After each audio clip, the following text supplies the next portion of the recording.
Assalamualaikum warahmatullahi wabarakatuh.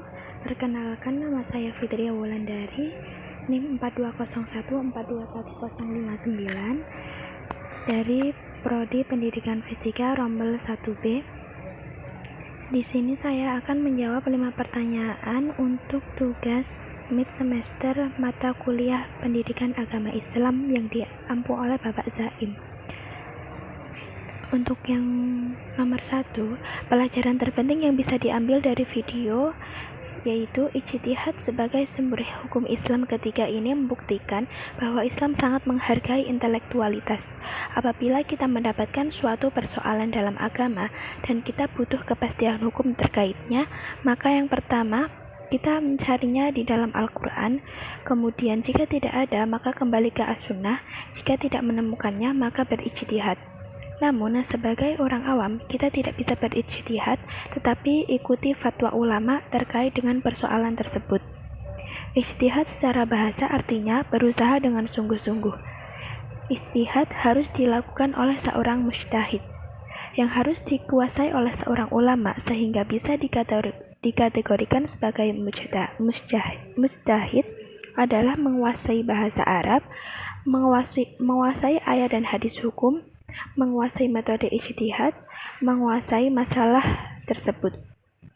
Kemudian, objek dari ijtihad adalah hukum perbuatan manusia yang meliputi wajib, sunnah, mubah, makruh, dan haram.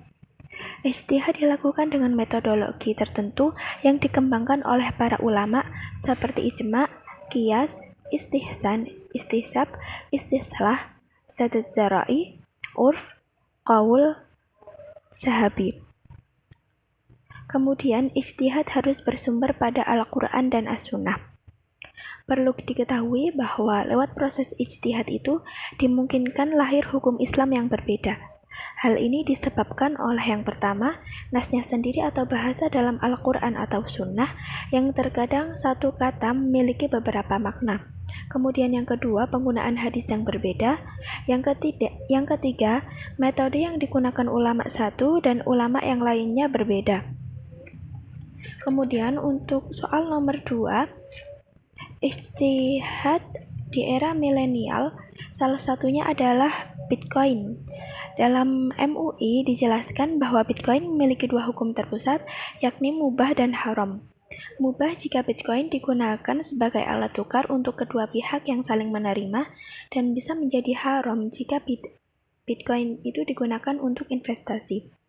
Kemudian untuk soal yang nomor 3, menurut saya, nafsu harus dikecilkan, karena nafsu senantiasa mengajak pada perbuatan keji dan mengutamakan kehidupan dunia. Sementara Allah menyeru hambanya untuk takut kepadanya dan menahan diri dari keinginan hawa nafsu. Ada banyak makna dan pengertian untuk nafsu, namun yang dimaksud nafsu dalam ungkapan hikmah di atas mencakup semua kekuatan amarah dan syahwat yang terdapat pada diri manusia. Untuk nafsu dan pengertian itulah banyak arif yang mengatakan bahwa nafsu harus dilawan dan dikalahkan. Kemudian untuk soal nomor 4, manusia diwajibkan beribadah kepada Allah karena sejatinya manusia diciptakan oleh Allah dan manusia tidak bisa berdiri sendiri, dalam artian manusia akan selalu membutuhkan pertolongan dan ridho dari Allah.